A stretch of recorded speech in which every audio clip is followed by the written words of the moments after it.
Quiz and ഫാക്സിൻ്റെ പുതിയൊരു വീഡിയോയിലേക്ക് എല്ലാവർക്കും സ്വാഗതം. ഇന്നത്തെ നമ്മുടെ വീഡിയോ സ്വാതന്ത്ര്യ ദിനവുമായി ബന്ധപ്പെട്ട് സ്വാതന്ത്ര്യദിന ക്വിസ് മത്സരത്തിൽ ചോദിക്കുന്ന ഏറ്റവും പ്രധാനപ്പെട്ട ചോദ്യങ്ങൾ ഡിസ്കസ് ചെയ്യുന്ന വീഡിയോ ആണ്. ഈ വീഡിയോയിൽ നമ്മൾ ഏകദേശം 25 ചോദ്യങ്ങളാണ് ഡിസ്കസ് ചെയ്യുന്നത്. അപ്പോൾ ഈ വീഡിയോ എല്ലാവരും അവസാനം വരെ കണ്ട് ഈ ചോദ്യങ്ങളെല്ലാം പഠിക്കുക. നമുക്കിനി നേരെ വീഡിയോയിലേക്ക് കടക്കാം.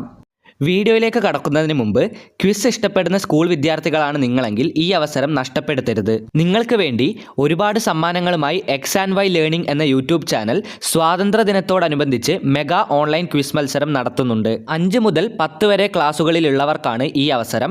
ഇന്ത്യൻ സ്വാതന്ത്ര്യ സമര സേനാനികൾ, പ്രധാന ചരിത്ര സംഭവങ്ങൾ എന്നിവയിൽ നിന്നായിരിക്കും ചോദ്യങ്ങൾ. ഈ വരുന്ന ഓഗസ്റ്റ് 14-ാം തീയതി വൈകിട്ട് 7:30 മത്സരം നടക്കുന്നത്. നേരത്തെ പറഞ്ഞതുപോലെ ഈ വരുന്ന ഓഗസ്റ്റ് 14-ാം തീയതി വൈകിട്ട് 7:30 മത്സരം. വിജയികൾക്ക് ക്യാഷ് പ്രൈസുകളും മറ്റനവധി സമ്മാനങ്ങളും കാത്തിരിക്കുന്നുണ്ട്. ഇപ്പോൾ തന്നെ ഡിസ്ക്രിപ്ഷനിലും കമൻറ്റ് ബോക്സിലും കൊടുത്തിട്ടുള്ള ലിങ്ക് ക്ലിക്ക് ചെയ്ത് രജിസ്റ്റർ ചെയ്യുക. മെൻഡി എന്ന പ്ലാറ്റ്ഫോം ഉപയോഗിച്ചുകൊണ്ടാണ് ഈ ക്വിസ് മത്സരം നടക്കുന്നത്. എങ്ങനെയാണ് മെൻഡി ക്വിസിൽ പങ്കെടുക്കുക എന്നത് എക്സ്പ്ലെയിൻ ചെയ്യുന്ന വീഡിയോയുടെ ലിങ്ക് താഴെ ഡിസ്ക്രിപ്ഷൻ ബോക്സിൽ നൽകിയിട്ടുണ്ട്. എല്ലാവരും ആ വീഡിയോ ഒന്ന് കാണുക. കൂടുതൽ വിവരങ്ങൾ നിങ്ങളുടെ വാട്സപ്പിലേക്ക് അറിയിക്കുന്നതാണ്. സ്വാതന്ത്ര്യ ദിനവുമായി ബന്ധപ്പെട്ട ഈ ഒരു ക്വിസ് മത്സരം എല്ലാ വിദ്യാർത്ഥികൾക്കും വളരെ മികച്ചൊരു അവസരമാണ്. എല്ലാവരും തന്നെ ഈ ക്വിസ് മത്സരത്തിൽ പങ്കെടുക്കുക.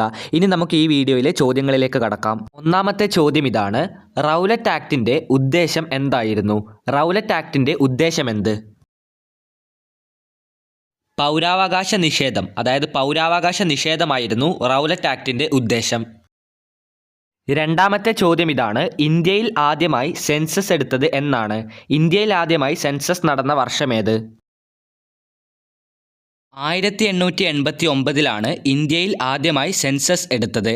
രണ്ടാമത്തെ ചോദ്യത്തിൻ്റെ ഉത്തരം 1881. മൂന്നാമത്തെ ചോദ്യം: ഇന്ത്യയിലെ ഒടുവിലത്തെ ഫ്രഞ്ച് അധിനിവേശ പ്രദേശം ഏതായിരുന്നു? ഇന്ത്യയിലെ ഒടുവിലത്തെ ഫ്രഞ്ച് അധിനിവേശ പ്രദേശം ഏത്? മൂന്നാമത്തെ ചോദ്യത്തിൻ്റെ ഉത്തരം മാഹി. ഇന്ത്യയിലെ ഒടുവിലത്തെ ഫ്രഞ്ച് അധിനിവേശ പ്രദേശമായിരുന്നു മാഹി. നാലാമത്തെ ചോദ്യം: ഇന്ത്യയിൽ റേഡിയോ പ്രക്ഷേപണം ആരംഭിച്ച വർഷം ഏതാണ്? ഇന്ത്യയിൽ റേഡിയോ പ്രക്ഷേപണം ആരംഭിച്ച വർഷമേത്? 1927 ഇന്ത്യയിൽ റേഡിയോ പ്രക്ഷേപണം ആരംഭിച്ച വർഷം. അഞ്ചാമത്തെ ചോദ്യം: ചലോ ദില്ലി എന്ന പ്രസിദ്ധമായ മുദ്രാവാക്യം ആരുടേതാണ്? ചലോ ദില്ലി എന്ന പ്രസിദ്ധമായ മുദ്രാവാക്യം മുഴക്കിയത് ആരാണ്? സുഭാഷ് ചന്ദ്രബോസ് ആണ് ചലോ ദില്ലി എന്ന പ്രസിദ്ധമായ മുദ്രാവാക്യം മുഴക്കിയത്. അഞ്ചാമത്തെ ചോദ്യത്തിൻ്റെ ഉത്തരം സുഭാഷ് ചന്ദ്രബോസ്. ആറാമത്തെ ചോദ്യം: മഹാരാഷ്ട്രയിലെ സോക്രട്ടീസ് എന്ന പേരിൽ അറിയപ്പെടുന്ന നേതാവ് ആരാണ്? ഗോപാലകൃഷ്ണ ഗോഖലെയാണ് മഹാരാഷ്ട്രയിലെ സോക്രട്ടീസ് എന്ന പേരിൽ അറിയപ്പെടുന്ന നേതാവ്. ഏഴാമത്തെ ചോദ്യം: കൊൽക്കത്ത യൂണിവേഴ്സിറ്റിയിൽ നിന്നും ആദ്യമായി ബിരുദം നേടിയ വ്യക്തി ആരാണ്? കൊൽക്കത്ത യൂണിവേഴ്സിറ്റിയിൽ നിന്നും ആദ്യമായി ബിരുദം നേടിയ വ്യക്തി ആര്? ബങ്കിം ചന്ദ്ര ചാറ്റർജിയാണ് കൊൽക്കത്ത യൂണിവേഴ്സിറ്റിയിൽ നിന്നും ആദ്യമായി ബിരുദം അഥവാ ഡിഗ്രി നേടിയ വ്യക്തി. എട്ടാമത്തെ ചോദ്യത്തിലേക്ക് കടക്കാം. ഇന്ത്യയിൽ പേപ്പർ കറൻസി നടപ്പിലാക്കിയത് ആരാണ്? ഇന്ത്യയിൽ പേപ്പർ കറൻസി നടപ്പിലാക്കിയത് ആര്? ഇംഗ്ലീഷ് ഈസ്റ്റ് ഇന്ത്യ കമ്പനിയാണ് ഇന്ത്യയിൽ പേപ്പർ കറൻസി നടപ്പിലാക്കിയത്. എട്ടാമത്തെ ചോദ്യത്തിൻ്റെ ഉത്തരം ഇംഗ്ലീഷ് ഈസ്റ്റ് ഇന്ത്യ കമ്പനി. ഒൻപതാമത്തെ ചോദ്യം: ചായക്കോപ്പയിലെ കൊടുങ്കാറ്റ് എന്ന് ഇർവിൻ പ്രഭു വിശേഷിപ്പിച്ച സംഭവം ഏതാണ്? ഇതെല്ലാവർക്കും അറിയാവുന്ന എളുപ്പമുള്ള ചോദ്യമാണ്. ചായക്കോപ്പയിലെ കൊടുങ്കാറ്റ് എന്ന് ഇർവിൻ പ്രഭു വിശേഷിപ്പിച്ചത് ദണ്ഡി യാത്രയെയാണ്. ഇതേ ചോദ്യം മറ്റൊരു രീതിയിൽ ചോദിക്കാൻ സാധ്യതയുണ്ട്. ദണ്ഡി യാത്രയെ ചായക്കോപ്പയിലെ കൊടുങ്കാറ്റ് എന്ന് വിശേഷിപ്പിച്ചത് ആര്? ഇങ്ങനെയും ഈ ചോദ്യം ചോദിക്കാം. അപ്പോൾ അതിൻ്റെ ഉത്തരം ഇർവിൻ പ്രഭുവാണ്. വീഡിയോയിലെ 10ാമത്തെ ചോദ്യം. അതിനു മുമ്പ് ഈ ചാനൽ ഇതുവരെ സബ്സ്ക്രൈബ് ചെയ്യാത്തവരുണ്ടെങ്കിൽ ഇപ്പോൾ തന്നെ ചാനൽ ഒന്ന് സബ്സ്ക്രൈബ് ചെയ്യുക. ചോദ്യം ഇതാണ്: ദണ്ഡി യാത്ര നടത്തിയ പാത പൈതൃക പാതയായി ഇന്ത്യ ഗവൺമെൻറ് പ്രഖ്യാപിച്ചത് എന്നാണ്? 2007 ഏപ്രിൽ മാസത്തിലാണ് ദണ്ഡിയാത്ര നടത്തിയ പാത പൈതൃക പാതയായി ഇന്ത്യ ഗവൺമെൻറ് പ്രഖ്യാപിച്ചത്. 11ാമത്തെ ചോദ്യം: ഗാന്ധിജി പങ്കെടുത്ത ഏക വട്ടമേശ സമ്മേളനം ഏതാണ്? രണ്ടാം വട്ടമേശ സമ്മേളനമാണ് ഗാന്ധിജി പങ്കെടുത്ത ഏക വട്ടമേശ സമ്മേളനം. 12ാമത്തെ ചോദ്യം: സ്വാതന്ത്ര്യം എൻ്റെ ജന്മാവകാശമാണ്, അത് ഞാൻ നേടുക തന്നെ ചെയ്യും. ഈ പ്രശസ്തമായ വാക്കുകൾ ആരുടേതാണ്? ബാലഗംഗാധര തിലകിൻ്റെ പ്രശസ്തമായ വാക്കുകളാണിത്. സ്വാതന്ത്ര്യം എൻ്റെ ജന്മാവകാശമാണ്, അത് ഞാൻ നേടുക തന്നെ ചെയ്യും. ഇങ്ങനെ പറഞ്ഞത് ബാലഗംഗാധര തിലകാണ്. 13ാമത്തെ ചോദ്യം, പൊളിയുന്ന ബാങ്കിൽ നിന്നും മാറാൻ നൽകിയ കാലഹരണപ്പെട്ട ചെക്ക് എന്ന് ഗാന്ധിജി വിശേഷിപ്പിച്ചത് എന്തിനെയാണ്? പൊളിയുന്ന ബാങ്കിൽ നിന്നും മാറാൻ നൽകിയ കാലഹരണപ്പെട്ട ചെക്ക് എന്ന് ഗാന്ധിജി വിശേഷിപ്പിച്ചത് ക്രിപ്സ് മിഷനെയാണ്. 14ാമത്തെ ചോദ്യം, ഇന്ത്യൻ സ്വാതന്ത്ര്യ സമര ചരിത്രത്തിലെ ഏറ്റവും പ്രായം കുറഞ്ഞ രക്തസാക്ഷി ആരാണ്? ഇന്ത്യൻ സ്വാതന്ത്ര്യ സമര ചരിത്രത്തിലെ ഏറ്റവും പ്രായം കുറഞ്ഞ രക്തസാക്ഷിയാണ് ഖുദീറാം ബോസ്. 15ാമത്തെ ചോദ്യത്തിലേക്ക് കടക്കാം.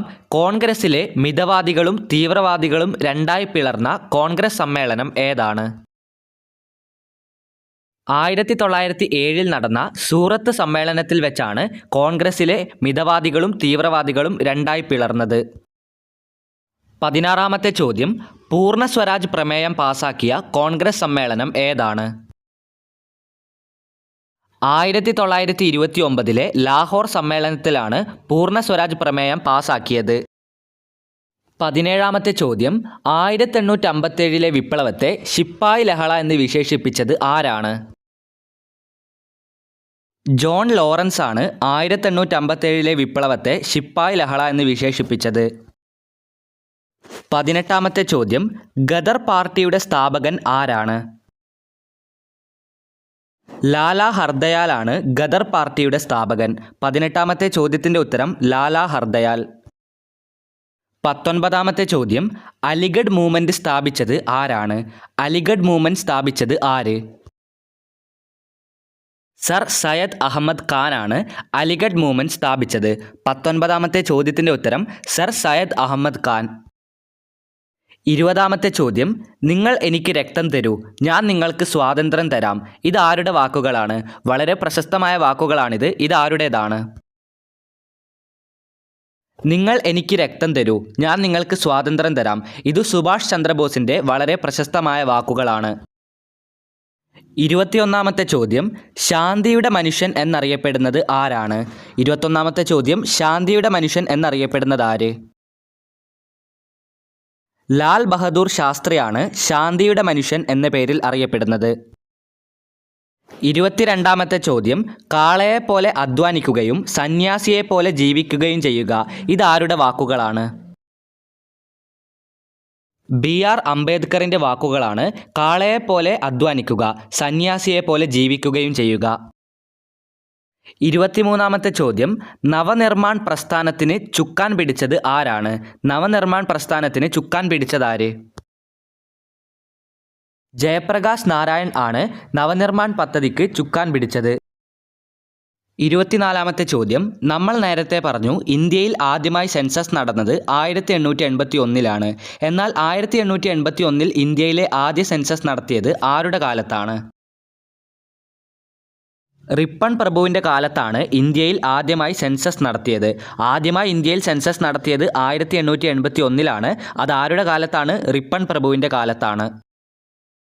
വീഡിയോയിലെ 25ാമത്തെ ചോദ്യം, ഗാന്ധിജിയെ പറ്റി എൻ്റെ ഗുരുനാഥൻ എന്ന കവിത രചിച്ചത് ആരാണ്?